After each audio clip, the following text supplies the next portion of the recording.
Petrus dan Yohanes di hadapan mahkamah agama. Ketika Petrus dan Yohanes sedang berbicara kepada banyak orang, mereka tiba-tiba didatangi imam-imam dan kepala pengawal bait Allah, serta orang-orang Saduki. Orang-orang itu sangat marah karena mereka mengajar orang banyak dan memberitakan bahwa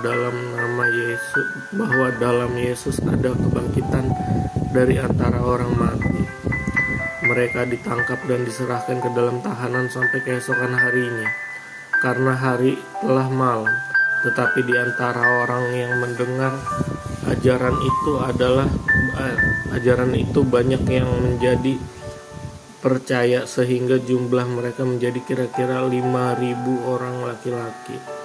Pada keesokan harinya, pemimpin-pemimpin Yahudi serta tua-tua dan ahli-ahli Taurat mengadakan sidang di Yerusalem dengan imam besar Hanas dan Kayafas, Yohanes dan Alexander, dan semua orang lain yang termasuk keturunan imam besar.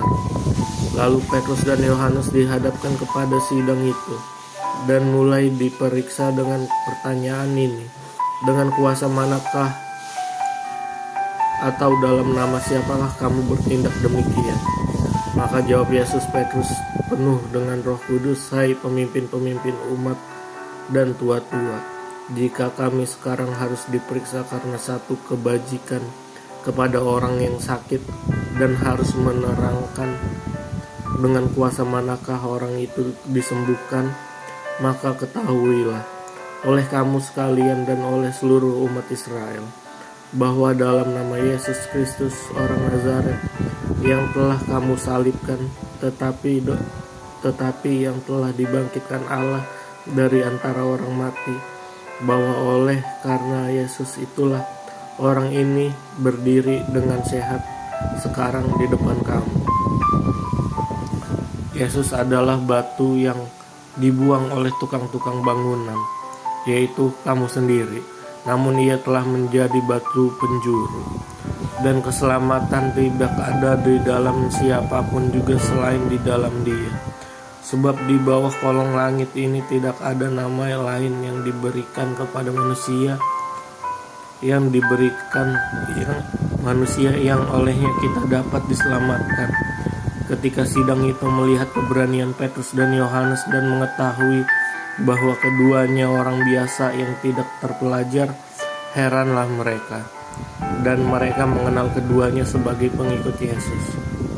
Tetapi karena mereka melihat orang yang disembuhkan itu berdiri di samping kedua rasul itu, mereka tidak dapat mengatakan apa-apa untuk membantahnya.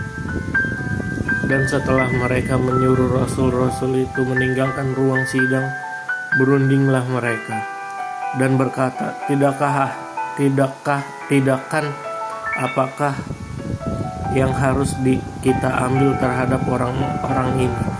Sebab telah nyata kepada semua penduduk Yerusalem bahwa mereka telah mengadakan suatu mujizat yang menyolok dan kita tidak dapat menyangkalnya.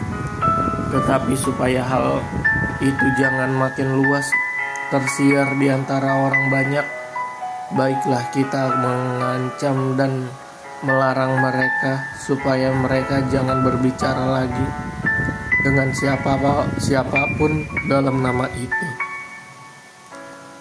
Dan setelah keduanya disuruh masuk, mereka diperintahkan supaya sama sekali jangan berbicara atau mengajar lagi dalam nama Yesus. Tetapi Petrus dan Yohanes menjawab mereka, silahkan kamu putuskan sendiri manakah yang benar di hadapan Allah, taat kepada kamu atau taat kepada Allah. Sebab tidak mungkin bagi kami untuk tidak berkata-kata tentang apa yang telah kami lihat dan yang telah kami dengar. Mereka semakin keras mengancam rasul-rasul itu, tetapi akhirnya melepaskan mereka juga. Sebab sidang tidak melihat jalan untuk menghukum mereka, karena takut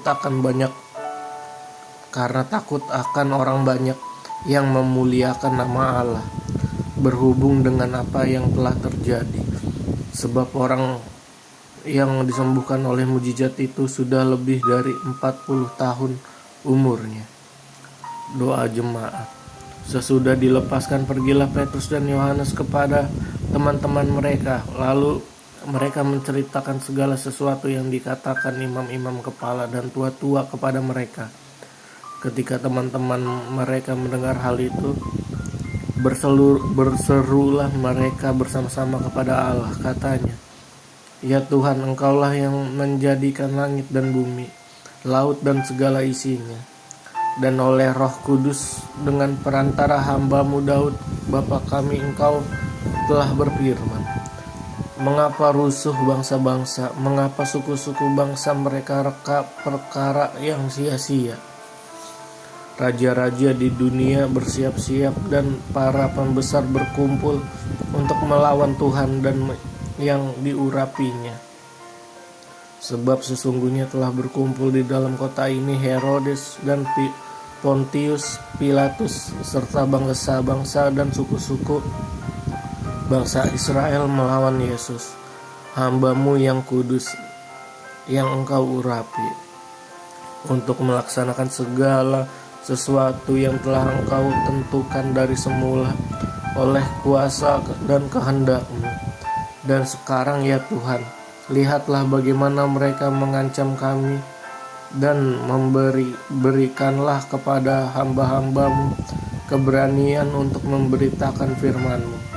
Ulurkanlah tangan-Mu untuk menyembuhkan orang, dan adakanlah tanda-tanda dan mujizat-mujizat oleh nama Yesus, hamba-Mu yang kudus. Dan ketika mereka sedang berdoa, goyanglah tempat mereka berkumpul itu, dan mereka semua penuh dengan Roh Kudus. Lalu mereka memberitakan firman Allah dengan berani." Cara hidup jemaat. Adapun kumpulan orang yang telah percaya itu, mereka sehati dan sejiwa, dan tidak seorang pun yang berkata bahwa sesuatu dari kepunyaannya adalah miliknya sendiri, tetapi segala sesuatu adalah kepunyaan mereka bersama. Dan dengan kuasa yang besar rasul-rasul memberi kesaksian tentang kebangkitan Tuhan Yesus, dan mereka semua hidup dalam kasih karunia yang melimpah-limpah. Sebab tidak ada seorang pun yang berkekurangan di antara mereka, karena semua orang yang telah mempunyai tanah atau rumah menjual kepunyaannya itu, dan hasil penjualan itu mereka bawa, dan mereka letakkan di depan kaki rasul-rasul, lalu dibagi-bagikan kepada setiap orang yang sesuai dengan keperluannya. Demikian pula dengan Yusuf, yang oleh rasul-rasul disebut Barnabas, artinya anak penghiburan, seorang Lewi dari Siprus. Ia menjual ladang miliknya, lalu membawa uangnya itu dan meletakkannya di depan kaki rasul-rasul.